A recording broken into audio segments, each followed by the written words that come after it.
I still can't believe it's got the original trim rings. It's been sitting in this barn for God knows how many years. Yeah, that run flat.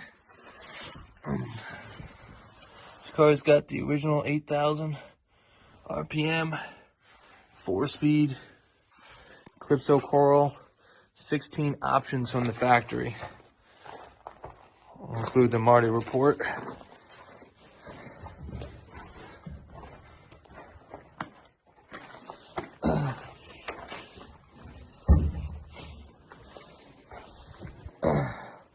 Original motor, 351 Cleveland 4-barrel, power steering. Sorry, not power steering, power brakes, disc brakes. I